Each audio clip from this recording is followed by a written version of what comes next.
सिंदूर कहाँ है आप? नहीं लगाते हैं। अपने पति का नाम का सिंदूर नहीं लगाती? मैं वहीं पर क्यों नहीं लगाती है सिंदूर? जब सुहाग ही नहीं रहा तो सिंदूर लगाने से पति तो आपके जीवित हैं, फिर वो कैसे बोलेगी? जब पति दूसरे का हो गया तो पत्नी आपके घर में रहती है, उसके बाद भी आपके नाम की सिंदूर नहीं लगा रही है, तो वो समझे क्यों नहीं लगा रही है?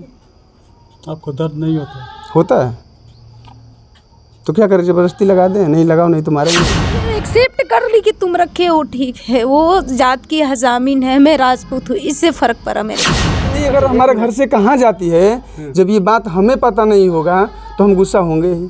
तो आप भी तो कहीं और जाते हैं? हाँ जाते हैं, जाते हैं। कि दूसरी औरत रखने का आखिर हमसे बच्चा नहीं हुआ, हम पढ़े लिखे नहीं थे, हम आपके घर नहीं संभाल रहे थे, या आपके साथ समाज में चलने लायक नहीं। से बाहर औरत कदम निकाल देगी तो फिर दहलीज के अंदर उसकी क्या इज्जत होगी, आप हमको बताइए। बिना घर से बताए अगर मेरा मोबाइल चुरा करके लैट्रिन में घुस कर बात कर रही है, हम पकड़ रहे हैं, तो क्या वजह? या बन के रहोगी, एक रंडी का दर्जा है, घर में रहोगी तो रहोगी, वरना तुम घर से कहीं जहाँ जाना चाहो जा। मतलब हमको बुरी नज़र से देखने लगा, लोग थाने गए तो थाने वाले लोग भी? 16/4/14 को अप्रैल मंदिर से शादी हुई है, इन लोगों की राजा मंदिर से हुई है, मेरी कोई ज़बरदस्ती नहीं है। अब ये हमें पता नहीं था कि शादी के पहले से किसी औरत के संपर्क में है। कौन? हमारे पति बबलू सिंह और की बाद में, लेकिन हमको शादी के 2 साल बाद पता चलना, मतलब धीरे धीरे स्टार्ट हुआ, लेकिन 2 बच्चे होने के बाद पूरा फाइनल पता चला हमको। हम इस पर ऑब्जेक्शन लगाना स्टार्ट किए, लेकिन पति का कोई मतलब रिएक्शन नहीं है। बस उनका ये क्या नाम है कि तुमको अगर बेस्या बन के, रंडी बन के घर में रहना है, नौकरानी बन के तो रहो, वरना घर से जहाँ जाना है वहाँ जा सकते। एक मिनट सिंदूर कहाँ है आप? नहीं लगाते हैं। अपने पति का नाम का सिंदूर नहीं लगाती? मैं वहीं पर क्यों नहीं लगाती है सिंदूर? जब सुहाग ही नहीं रहा तो सिंदूर लगाने से पति तो आपके जीवित हैं, फिर वो कैसे बोलेगी? जब पति दूसरे का हो गया तो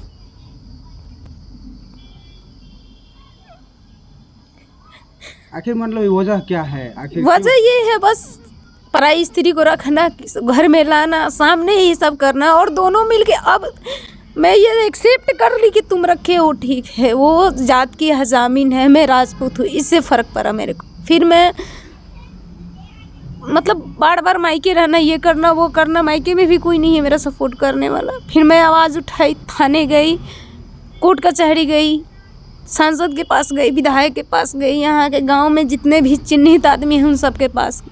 यहाँ कहीं से कुछ नहीं हुआ। बस सबने यही बोला कि अगर वो गलत निकल गया, हमारे ससुर भी बोले गलत निकल गया है, तुम बेटी बन के यहाँ की रहो। अच्छा, आपके ससुर जानते हैं आपके पति? मतलब पूरा गांव वाले जानते हैं, हमारे ससुर ही नहीं। क्या जानते हैं गांव वाले? कि वो रखा है, सबके पूरे गांव के सहमति से रखा है। आपके पति का कहना है कि हम किसी के साथ हमारा अफेयर नहीं है। ये तो आप लोग बखूबी, हम क्या बताएंगे, कीजिए सर। आप लोगों का काम है, घर से बाहर से पता कीजिएगा, सामाजिक बात है, समाज से पता कीजिएगा, थाने से पता कीजिएगा, या फिर वहाँ जहाँ रहती है वहाँ जाके पता। बच्चों लोग का क्या होगा? ये तो यही, इसीलिए तो अब समाज में भी आ गए हम कि बच्चों लोगों के कारण ही हम समाज में आए हैं, और कोई बात नहीं। अपनी ज़िंदगी तो मेरी ख़त्म हो गई है। नहीं, आप लोग झगड़ा करते रहते हैं नहीं, झगड़ा की देखिए, झगड़ा की मेरी कोई वजह नहीं, क्योंकि ये 3 साल पहले हमको जितना मानते थे मैं बता ही नहीं सकती। बस इनसे मेरा एक ही क्वेश्चन है, आज भी और कल भी, छोड़ने के लिए मैं तो आज भी छोड़ सकती हूँ, बस क्वेश्चन का जवाब लेके छोड़ूंगी कि वजह क्या थी दूसरी औरत रखने का।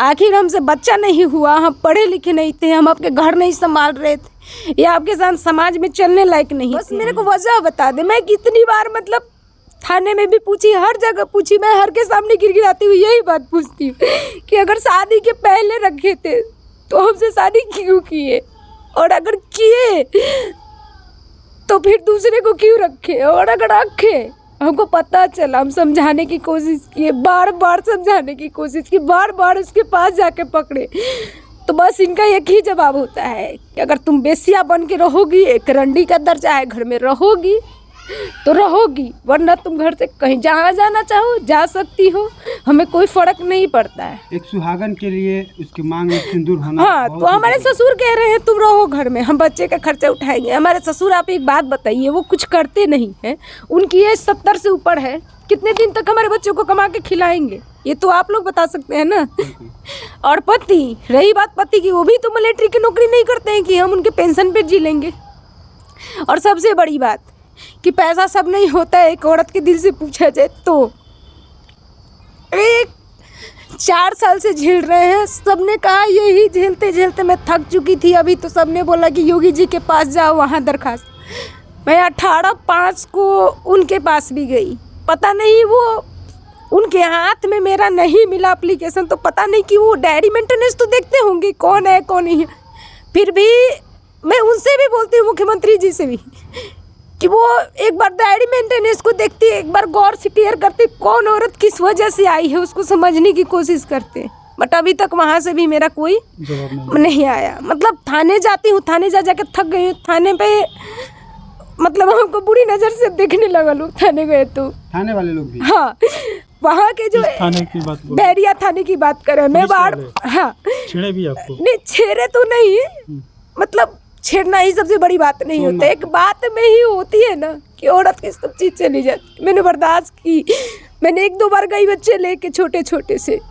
तो सबसे पहली बार मतलब मैं थाने गई, जब देखी नहीं थी तो गगनराज सिंह थे उस समय SHO, उन्होंने मेरी थोड़ी सी हेल्प की थी हमारी।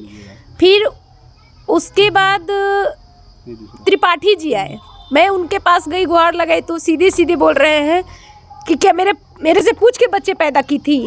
तो अब बताइए कि अगर हर औरत SHO से पूछ के बच्चे पैदा करे। हाँ, त्रिपाठी जी। फिर अभी ये 6 महीना ऐसे मेरे से बात किए कि मैं को बुरा नहीं लगता ये सब सुन करके? अब बत्ती को अगर मेरे बुराई से उनकी नजर होती। चलिए उनके पास।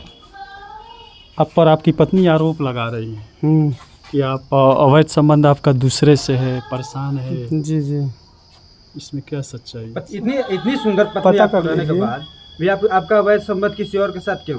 नहीं है, इसके कहने से मान लेंगे। ये लोग भी हैं हमारे गांव के। भाई साहब हैं आप? हाँ, भाई साहब नहीं, हमारे मोहल्ले के ही हैं, हमारे घर के बाजू के ही हैं। इसके चलते जब ये थाने में जाती थी तो मैं 2-2, 3-3 दिन थाने में बैठा हुआ रहता था। हमें शर्म नहीं आती है? हमारा जाति इज्जत नहीं है? हम समाज में नहीं रहते हैं? कोई बोलता है क्या रे तेरी औरत आई है थाने पे, तो थाने में जाकर बैठा था, कितनी शर्म की बात है। क्या होता क्या है कि दोनों आदमी में टकराव हो रहा है? तो पूछिए ना, वही तो हम पूछ रहे हैं। तो कह रही है कि किसी और के बस साथ आपका इसी अवैध से संबंध परेशान। अच्छा ठीक है, वो इसी से परेशान है, हम मानते हैं वो इसी से परेशान मतलब है। ऐसा कुछ ठीक देखी है। होगी तभी तो। जब दहलीज से बाहर औरत कदम निकाल देगी तो फिर दहलीज के अंदर उसकी क्या इज्जत होगी, आप हमको बताइए। बिना घर से बताए अगर मेरा मोबाइल चुरा करके लैट्रिन में घुस कर बात कर रही है, हम पकड़ रहे हैं, तो क्या वजह है, पूछिए उससे। यानी ये भी किसी और से बात करती है? अब वो जानती है ना, हम तो जानते नहीं हैं। उनका तो कहना है कि आप घर में बुलाकर उस लड़की के साथ रहते हैं। अच्छा, हम अपने घर में बुला के, बिल्कुल उनका कहना है। एक भी दूसरे का ये प्रूफ दिला दे, हम अपने घर में बुला के रखते हैं। तो नहीं, यहाँ पर भी आती है, बच्चे देखते हैं, ऐसा बोल रही है, अगल बगल के लोग भी जानते हैं, आपके पिताजी भी जानते हैं। तो अब आए हैं नो, आप पता कर लीजिए, फिर हमको बताइए। 3 बच्चों का क्या होगा? आप लोग झगड़ा कर रहे हैं। 3 बच्चे का हमारे घर में रहेगा तो उसका भविष्य सही है। अगर वो हमारे घर से बाहर ये लेके रहेगी तो ये समझिए उसका भविष्य क्या होगा। पढ़ाई करते हैं? हाँ, यहाँ पढ़ते हैं, एडमिशन कराए हैं। 2 मास्टर आते हैं शाम को ट्यूशन पढ़ाने, भी आए हुए हैं मास्टर साहब। आपके पापा बोल रहे हैं कि सबका खर्चा वही देखते हैं। कौन पापा? हाँ, पापा हमारी नौकरी कर रहे हैं, खर्च वही देते हैं। आप क्यों नहीं देते हैं? तो हम नहीं देते हैं तो आता कहाँ से है? 60 साल का मेरा बाप नौकरी करने जाता है। अब ऐसा ही चलता रहेगा घर में, बीवी पत्नी में झगड़ा, बच्चों का? जब नहीं हो पाएगा कंप्रोमाइज आपस में तो ऐसे ही रहेगा ना सर। आप लोग कंप्रोमाइज चाहते कौन क्या हैं? करेगा? अब उन्हीं से पूछ लीजिए क्या चाहती हैं वो। अपना भी डिसाइड बता दीजिए। हमारा तो डिसाइड है, हमारे घर में रहे, अच्छा से रहे। आपकी पत्नी बन के रहे? और आपकी पत्नी, हमारी पत्नी अगर हमारे घर से कहाँ जाती है, जब ये बात हमें पता नहीं होगा तो हम गुस्सा होंगे ही। तो आप भी तो कहीं और जाते हैं? हाँ, जाते हैं, जाते हैं, हम जाते हैं तो बता के जाते हैं कहाँ जाते हैं, किसके पास जाते हैं? अकेले नहीं जाते हैं। इसका मतलब कि आप अपनी पत्नी के रहने के बाद भी किसी और नहीं, औरत के पास नहीं जाते हैं। जैसे आपके घर पे शादी है, आपके पास गए तो आप हैं नो कि आपके दरवाजे पर हम कब तक हैं? अब उनके कहने से नहीं ना हो जाएगा कि हम दूसरे के पास जाकर सोए थे। आपकी पत्नी आपके घर में रहती है, उसके बाद भी आपके नाम की सिंदूर नहीं लगा रही है, तो वो समझे क्यों नहीं लगा रही है? आपको दर्द नहीं होता? होता है तो क्या करें, ज़बरदस्ती लगा दें? नहीं लगाओ नहीं तो मारेंगे, धमका कर लगवाएं सिंदूर।